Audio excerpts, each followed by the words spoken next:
کل کی بات تھی. آج کی خبریں وہاں اپڈیٹ ہو رہی ہوں گی کیونکہ ہمارے ان کے بیچ 3.5 گھنٹے کا فاصلہ ہے, اور پھر بہت سے لنڈن سے چلتے ہیں تو ویب سائٹس اور اخبار تو 5.5 گھنٹے کا فاصلہ ہے. ابھی خبریں ڈیولپ ہو رہی ہوں گی, وہ دوپہر یا شام سے خبریں ان کی آنی شروع ہوتی ہیں, ان کی دوپہر. تو ابھی یہ بتایا کہ 27 اپریل, کیونکہ آج 28 سے 27 اپریل کو لگ بھگ 50 فلسطینی شہید ہوئے ہیں اسرائیل کی اسٹرائکس میں. درجنوں لوگ مارے گئے ہیں, انہی کو پھر بعد میں نیچے تعداد 50 بتائی ہے, اور زبردست طریقے سے لوگ زخمی ہوئے ہیں. بہت بری یہ اسٹرائکس ہوئی ہیں. فوٹو تو ہم بلر کر دے رہے ہیں, آپ دیکھ نہیں پائیں گے کیونکہ ہم ہی نہیں دیکھ پاتے ہیں. ہیڈ لائن کے ساتھ جو ہے وہ تھوڑا سا دھیان رکھنا پڑتا ہے.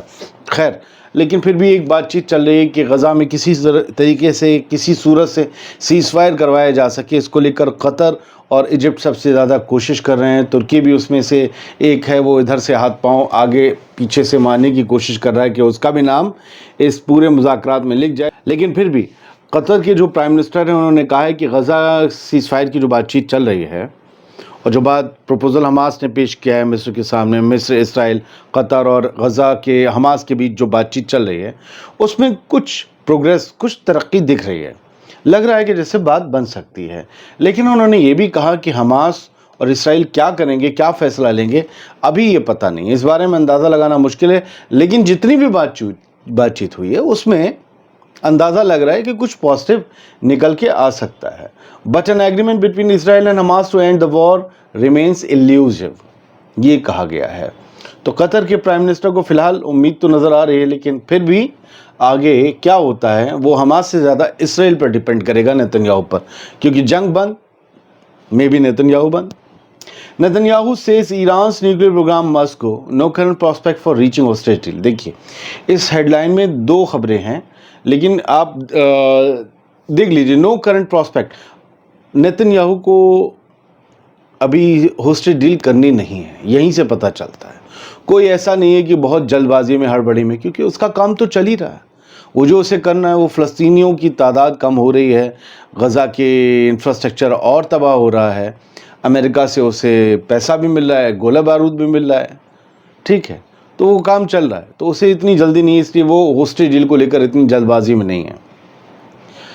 Netanyahu says Iran's nuclear program must go. Netanyahu نے کہا ہے کہ ایران کا پروگرام بند ہونا چاہیے. میں نے اس ڈیٹیل میں اس خبر کو جب پڑھا تو یہ کہہ رہا ہے کہ ایران کا ایسا نہیں ہے کہ صرف یورینیم انریچمنٹ بند ہو, بلکہ وہ کبھی یورینیم انریچمنٹ نہ کر سکے, اس کی بھی کنفرمیشن ہونی چاہیے. ایسی ڈیل امریکہ کرے, ان کے سارے سینٹریفیوج جو ہیں وہ تباہ کر دیے جائیں, ختم کر دیے جائیں, ڈسمنٹل کر دیے جائیں. ایران کبھی بھی یورینیم کو انریچ نہ کر سکے, اور جو سٹاک پائل جو ذخیرہ بنا رکھا ہے اس نے یورینیم کا آلریڈی انریچ کیا ہوا, اسے بھی ختم کیا جائے.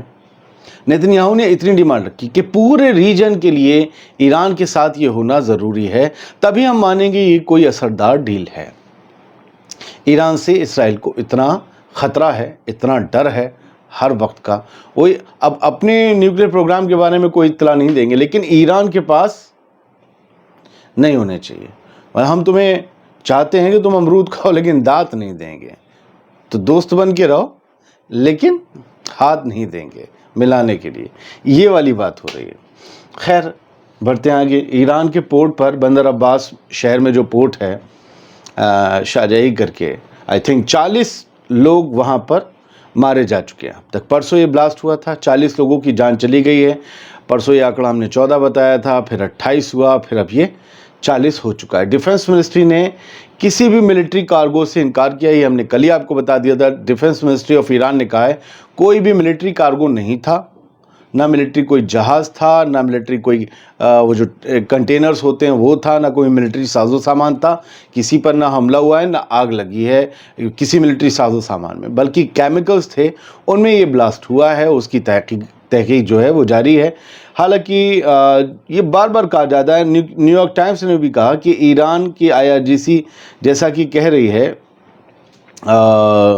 ایک بندہ ہے IRGC سے connected, the new York Times کا کہنا ہے کہ اس نے یہ اطلاع دی ہے کہ سوڈیم پر کلوریٹ میں یہ دھماکہ ہوا ہے. اور یہ سوڈیم پر کلوریٹ جو ہوتا ہے یہ ایک میجر انگریڈینٹ ہے فیول بنانے کے لیے, میزائل کا فیول بنانے کے لیے, میزائل کا ایندھن بنانے کے لیے. خیر سر, تھوڑی سی ہیڈ لائنس اور ہیں. ایران کے ایک MP نے اکیوز کیا ہے کہ اس میں اسرائیل کا ہاتھ ہے اس دھماکے میں. اسرائیل accuses Israel of involvement in port blast as fires continue to smolder. اور یہ بتایا جا رہا ہے آگ اب بھی لگی ہوئی ہے بھیانک.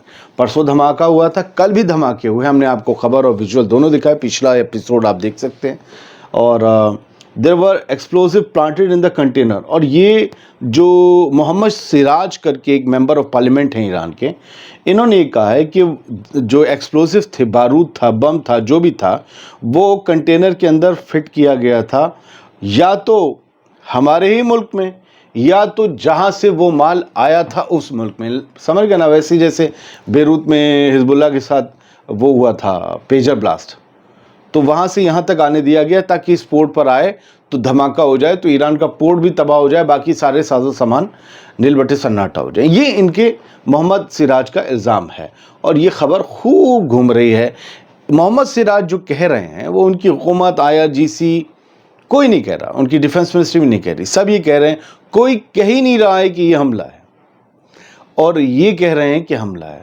لوگ کہہ رہے ہیں کہ ایران ابھی اسے حملہ نہیں کہے گا, اسے امریکہ کے ساتھ اپنی بات چیت جو ہے مکمل کرنی ہے, صحیح کرنی ہے, لیکن اس کے بعد بھی کیا کرے گا. ٹرو پرومس 3 ابھی بھی بقایا ہے.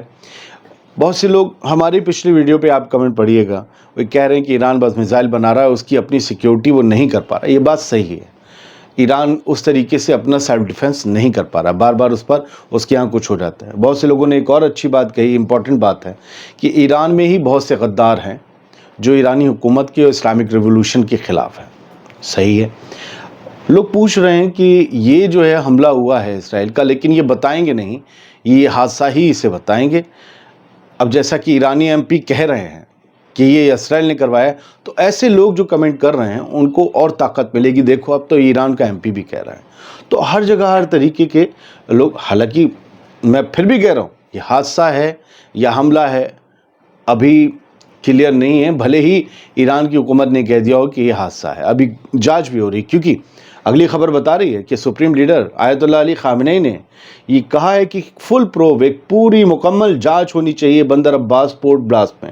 اور انہوں نے اسے بڑا ہی افسوسناک حادثہ بتایا ہے, اور سبھی جو اس میں مارے گئے ہیں لوگ, ان کی روح کے لیے سکون کی دعا کی ہے اور ان کی مغفرت کی دعا کی ہے, اور کہا ہے کہ اگر کوئی کمی ہوئی ہے, کوئی ناکامی کی وجہ سے ہوا ہے, تو اس کو بھی دیکھا جائے اور اسے فوراً درست کیا جائے تاکہ مستقبل میں اس طریقے کے حادثے پھر کبھی نہ ہوں.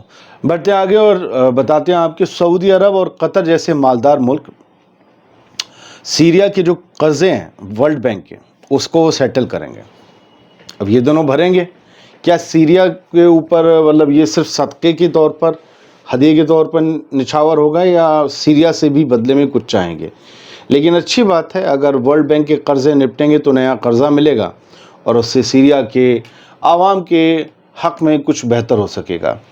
ترکی نے صومالیہ میں اپنے ٹروپس جو ہیں, اپنے فوجی جو ہیں, ان کی تعداد ڈبل کر دی ہے, کیونکہ وہاں پر الشباب جو دہشت گرد تنظیم ہے وہ زیادہ سر اٹھا رہی ہے, اور گورنمنٹ کی فورسز کے خلاف وہ لگاتار ایڈوانس ہو رہی ہے, آگے بڑھ رہی ہے. کچھ علاقوں پر وہ اپنا ہولڈ جماتے ہوئے آگے بڑھ رہی ہے. تو ترکی کی جو فورسز ہیں صومالیہ میں, جو فوجی ہیں, ان کی تعداد اور ان کی جتنے بھی فوجی ساز و سامان ہے اسے ڈبل کر دیا گیا ہے. فی الحال اس بلیٹن میں اتنا ہی. امید یہ کرتے ہیں آپ کو صاف گوئی سے دی گئی خبریں پسند آئی ہوں گی. بہت بہت شکریہ. سلامت رہیے, خوش رہیے. فیس بک پیج ہمارا ضرور فالو کیجئے, شیئر کیجئے اس کے ویڈیوز تک کہ اور لوگوں تک پہنچ سکے, اور وہ پلیٹ فارم بھی اس پلیٹ فارم کی طرح کھڑا ہو سکے. اس کا فیس بک پیج کا لنک پہلے کمنٹ میں پن کیا ہوا ہے, اس ویڈیو میں بھی اور پچھلے ہر ویڈیو میں. ضرور جائیں, فالو کریں. شکریہ. سلامت رہیں.